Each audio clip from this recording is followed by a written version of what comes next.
Cinema diary में आज हम एक्सप्लेन करेंगे साल 1973 की masterpiece film the day of the jackal. Film की शुरुआत होती है फ्रांस में। साल 1962 चल रहा है। फ्रांस के राष्ट्रपति चार्ल्स डी गोल द्वारा अल्जीरिया को स्वतंत्रता दी गई है, जिसके कारण फ्रांस के कई लोग गुस्से में हैं, जिसमें आर्मी अफसर और कट्टरपंथी लोग भी शामिल हैं। ये सभी लोग मिलकर सीक्रेट आर्मी ऑर्गेनाइजेशन बनाते हैं। इस ऑर्गेनाइजेशन के एक सेक्शन का लीडर है मैरी बास्टियन, जो अपने साथियों के साथ मिलकर प्रेसिडेंट चार्ल्स डी गोल की हत्या का प्लान बनाता है। वे प्रेसिडेंट का काफिला जिस रास्ते से गुजरने वाला है उसी रास्ते पर छिप जाते हैं, और जैसे ही प्रेसिडेंट का काफिला गुजरता है वे अपनी मशीन गन से हैवी फायरिंग करते हैं, लेकिन इस फायरिंग में प्रेसिडेंट को कुछ नहीं होता। इस घटना के 6 महीने बाद मैरी बास्टियन को प्रेसिडेंट को मारने की कोशिश के जुर्म में अरेस्ट कर लिया जाता है। इस हमले में शामिल सभी को मौत की सजा सुनाई जाती है। बास्टियन के वकील ने मौत की सजा पर रोक लगाने की अपील की, जिसे अस्वीकार कर दिया गया और मैरी बास्टियन को फायरिंग स्क्वाड गोली मार देती है। मैरी बास्टियन के साथी कर्नल मार्क रोडिन, कैसन और मॉन्टक्लेयर फ्रांस सरकार से बचते हुए ऑस्ट्रिया के एक दूर के गांव में छिप जाते हैं। उन्हें लगता है कि वे अब कुछ नहीं कर सकते, क्योंकि फ्रांस सरकार द्वारा लगातार उन पर नजर रखी जा रही है। सीक्रेट आर्मी ऑर्गेनाइजेशन के पीछे जासूस लगाए गए हैं, जो हर सदस्य पर नजर रखते हैं और सभी का ट्रैक रिकॉर्ड रखा जा रहा है। रॉडिन समझ जाता है कि उन्हें अपने मिशन को अंजाम देने के लिए किसी ऐसे शख्स की जरूरत है जिसे फ्रांस में कोई जानता ना हो। 3 महीने की मेहनत के बाद आखिरकार रॉडिन को अपने मिशन को अंजाम देने के लिए एक खतरनाक किलर मिल जाता है, जो दिखने में अंग्रेज जैसा दिखता है और उसका रिकॉर्ड भी क्लीन है। उसे मिलने के लिए वियना बुलाया जाता है, जहां पर सीक्रेट आर्मी ऑर्गेनाइजेशन के लीडर्स उससे मिशन के बारे में बात करते हैं। इस किलर का कोड नेम है जैकल, जो कि काफ़ी स्मार्ट है और अपने दिमाग का बेहतर इस्तेमाल करता है। एक किलर की सबसे बड़ी खासियत उसमें है, और वो है ठंडे कलेजे से किसी को भी मार देना।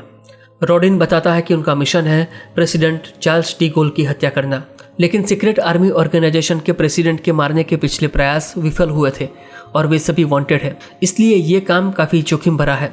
लेकिन जैकल इस काम के लिए तैयार हो जाता है और बदले में $5 लाख की मांग करता है, क्योंकि ऐसे हाई प्रोफाइल व्यक्ति के मर्डर के बाद वो और कोई काम नहीं कर पाएगा।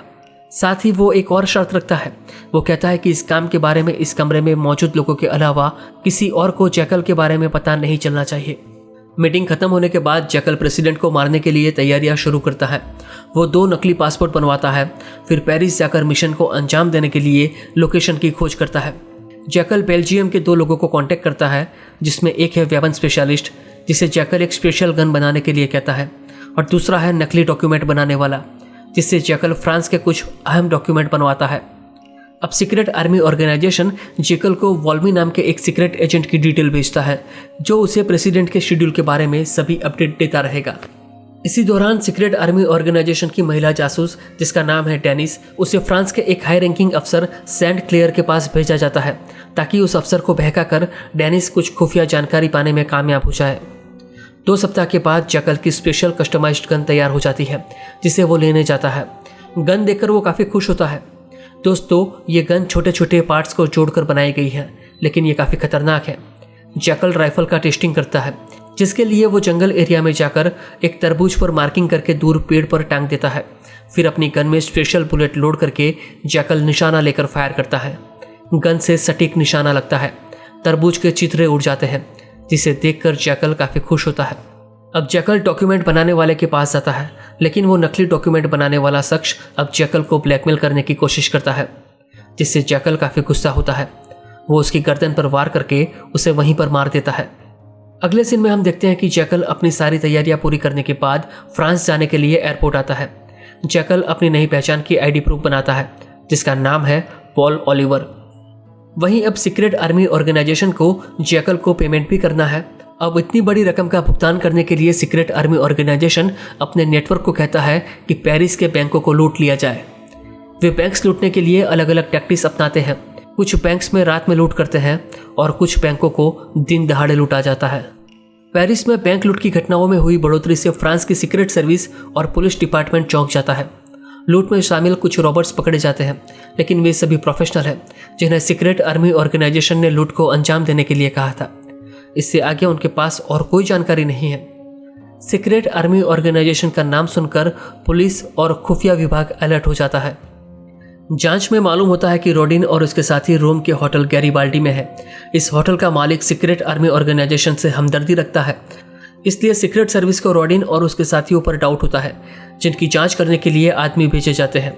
लेकिन रोडिन और उसके साथियों पर निगरानी रखना नामुमकिन है। वे होटल के टॉप फ्लोर पर रहते हैं।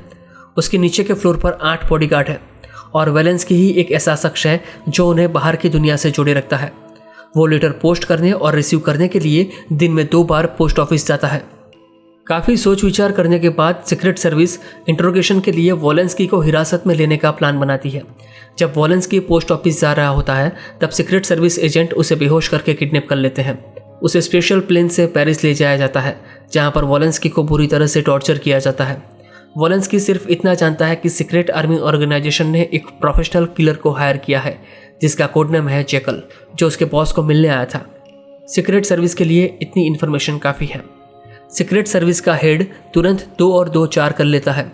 फ्रांस के मिनिस्टर इस बात को प्रेसिडेंट तक पहुंचाने के लिए उनका अपॉइंटमेंट मांगते हैं, लेकिन मीटिंग को कॉन्फिडेंशियल रखने की बात को प्रेसिडेंट नकार देते हैं और अपॉइंटमेंट नहीं देते, क्योंकि चार्ल्स डी गोल एक वॉर हीरो है जो खुद को छिपने छिपाने में यकीन नहीं रखते।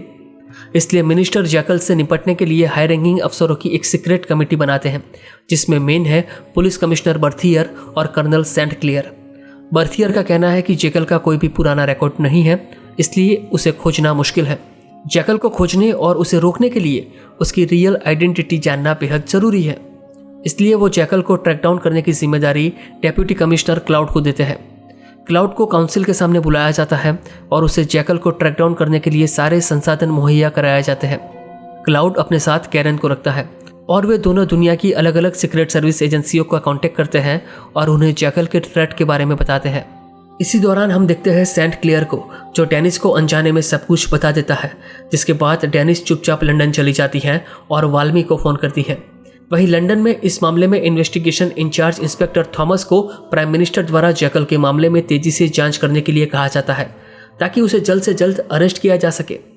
ब्रिटिश पुलिस 2 आइडिया पर काम कर रही है और क्लाउड को इसके बारे में बताया जाता है, जिसमें पहला यह है कि चार्ल्स कैल्थ्रोप नाम का एक सस्पिशियस आदमी है जो डोमिनिक रिपब्लिक में था जब डोमिनिक के तानाशाह राफेल की हत्या हुई। जैकल को फ्रेंच में चैकल कहते हैं, जो पहले 3 अक्षरों से बनता है, लेकिन इसमें कैल्थ्रोप नहीं है। दूसरा और सबसे खतरनाक ये है कि सभी पासपोर्ट की जांच करने के बाद पता चला है कि पॉल ओलिवर नाम से एक पासपोर्ट बना है जिसकी 2 साल की उम्र में ही मृत्यु हो गई थी। इसी दौरान वॉल्मी जैकल को इन्फॉर्म करता है कि उसका मिशन कॉम्प्रोमाइज्ड हो चुका है, लेकिन जैकल अब पीछे मुड़ना नहीं चाहता। वो ग्रास नाम के एक शहर में आता है और होटल में एक महिला टूरिस्ट बैरोनस के साथ टाइम स्पेंड करता है। उस होटल के रिकॉर्ड तुरंत चेक किए जाते हैं। जब पॉल ओलिवर की आइडेंटिटी के बारे में पता लगता है तो डेप्यूटी कमिश्नर क्लाउड तुरंत सैनिकों के साथ होटल पहुंचता है, लेकिन उन्हें वहां पर जैकल नहीं मिलता, क्योंकि उनके आने से पहले ही जैकल ने होटल छोड़ दिया था, जिससे क्लाउड को थोड़ा अजीब लगता है। लेकिन वहां पर क्लाउड को पता चलता है कि जैकल एक लड़की बैरोनस के साथ था। वो उससे पूछताछ करता है, लेकिन वो जैकल के बारे में कुछ भी नहीं जानती। भागते वक्त जैकल की कार का एक्सीडेंट हो जाता है, इसलिए पुलिस आने से पहले वो वहां से पैदल चला जाता है। अब जैकल सीधा बैरोनस के घर जाता है, जो उसे अपना यहाँ रुकने देती है। रात में बैरोनस बताती है कि तुम्हारे जाने के बाद पुलिस पूछताछ कर रही थी। बैरोनस कहती है कि अगर तुम मुझे सच बता दोगे तो मैं किसी को नहीं बताऊंगी। ये सुनने के बाद जैकल बैरोनस का गला घोटकर उसे मार देता है। फिर वो अपना मेकओवर करता है और खुद को डेनिस प्रीचर के रूप में ढालता है, जिसका पासपोर्ट उसने हिथ्रो एयरपोर्ट से चुरा लिया था। फिर वो बैरोनस की कार लेकर स्टेशन जाता है और वहाँ से पेरिस जाने के लिए ट्रेन में सवार होता है। कुछ घंटों बाद नौकर को घर में बैरोनस की लाश मिलती है। क्लाउड को इसके बारे में पता चलता है, इसलिए वो तुरंत बैरोनस की कार का पता लगाने के लिए कहता है। कुछ ही देर में पुलिस कार ढूंढ लेती है, लेकिन जैकल भीड़ में गायब हो जाता है। एक पुलिस यूनिट को पेरिस स्टेशन पर भेजा जाता है, लेकिन यहाँ भी जैकल एक कदम आगे है। अब क्लाउड पेरिस की हर एक होटल की तलाशी लेने का आदेश देता है। वहीं जैकल होटल की जगह एक टर्किश बाथ हाउस में जाता है, जहाँ पर वो फ्रांस के व्यापारी से मिलता है और उसे अपनी बातों से इम्प्रेस कर लेता है। इसलिए वो फ्रांसीसी आदमी जैकल को अपने घर ले जाता है। इसी दौरान क्लाउड को डेनिश पर शक होता है, इसलिए वो उसका फ़ोन टैप करवाता है। वो काउंसिल को फ़ोन रिकॉर्डिंग सुनाता है। ये सुनने के बाद सेंट क्लियर काउंसिल मीटिंग से अपने घर चला जाता है। वो अपने घर जाकर सुसाइड कर लेता है। क्लाउड के फ़ोन रिकॉर्डिंग से पता चला है कि जैकल 2 दिन के बाद यानी कि 25 अगस्त को प्रेसिडेंट पर हमला करेगा। ये फ्रांस का लिबरेशन डे है। इसी दिन फ्रांस को जर्मनी से आज़ादी मिली थी। President Charles de gold world war 2 लड़ चुके हैं, इसलिए यह तय है कि वो किसी भी खतरे की परवाह किए बिना एनिवर्सरी फंक्शन में शामिल होंगे। वहीं काउंसिल जैकल को खोजने और प्रेसिडेंट की सुरक्षा का पुख्ता इंतजाम करने के लिए जी जान लगा देती है। वहीं जैकल अपने काम को अंजाम देने के लिए तैयार है। उससे पहले वो उस फ्रांसीसी आदमी को मार देता है जो उसे अपने घर लेकर आया था। लिबरेशन डे के अगले दिन मिनिस्टर क्लाउड को बताते हैं कि अब तक जैकल का पता नहीं लगा है, इसलिए अब प्रेसिडेंट की सुरक्षा के लिए और भी कड़े इंतजाम करने होंगे। क्लाउड खुद फंक्शन की जगह पर रहता है। अगले सीन में हम देखते हैं कि जैकल ने एक बुजुर्ग फ्रांसीसी सैनिक का वेश धारण किया है। एक सैनिक उसे रोककर आइडेंटिटी चेक करता है। जैकल कहता है कि वो यहीं रहता है, इसलिए उसे जाने दिया जाता है। जैकल नज़दीक में मौजूद एक बिल्डिंग की ऊपरी मंजिल पर एक घर में जाता है। अब वो अपने असली रूप में आता है। बैसाखी खुलकर अपनी गन को असेंबल करता है। वहीं लिबरेशन डे का सेलिब्रेशन शुरू हो चुका है और जैकल इंतज़ार कर रहा है कि कब प्रेसिडेंट फ्रांस के फ्रीडम फाइटर्स को अवार्ड देने के लिए आगे आते हैं। वहीं क्लाउड टेंशन में है। वो बाज नज़र से पूरे एरिया को देख रहा है, लेकिन उसे कुछ भी नहीं मिलता। वो सभी सैनिकों से पूछता है कि इस एरिया में सुबह कोई आया था। तभी एक सैनिक कहता है कि एक बुजुर्ग अपाहिज सैनिक को पुलिस ने सुबह जाने दिया था, क्योंकि वो उस घर में रहता है जिसकी खिड़की खुली है। यह सुनकर क्लाउड उस सैनिक के साथ तुरंत उस घर की ओर दौड़ता है। वहीं जैकल ने प्रेसिडेंट पर निशाना साध दिया है। वो गोली चलाता है, लेकिन गोली प्रेसिडेंट को नहीं लगती, क्योंकि उसी वक्त प्रेसिडेंट अवार्ड देने से पहले फ्रीडम फाइटर के गाल चूमने के लिए नीचे झुकते हैं और गोली उनके सिर के ऊपर से चली जाती है। जैकल दूसरे शॉट के लिए अपनी गन रिलोड करता है। तभी दरवाजे पर क्लाउड और वो सैनिक आ जाते हैं। जैकल अपनी रिलोड की हुई गन से उस सैनिक पर गोली चला देता है। तभी क्लाउड उस सैनिक की मशीन गन से जैकल को भून देता है। वहीं चार्ल्स कैल्थ्रॉफ लंदन में अपने घर पर आता है। वहां पर मौजूद अफसर उससे पूछताछ करते हैं और पता चलता है कि जैकल के साथ उसका कोई लेन देन नहीं है। साथ ही लंदन पुलिस ये केस बंद कर देती है, क्योंकि जैकल इंग्लिशमैन नहीं बल्कि एक फ्रेंच था। जैकल को पेरिस में एक अज्ञात कब्र में दफनाया जाता है, जिसका एकमात्र गवाह था क्लाउड। और इसी के साथ ये फिल्म समाप्त हो जाती है।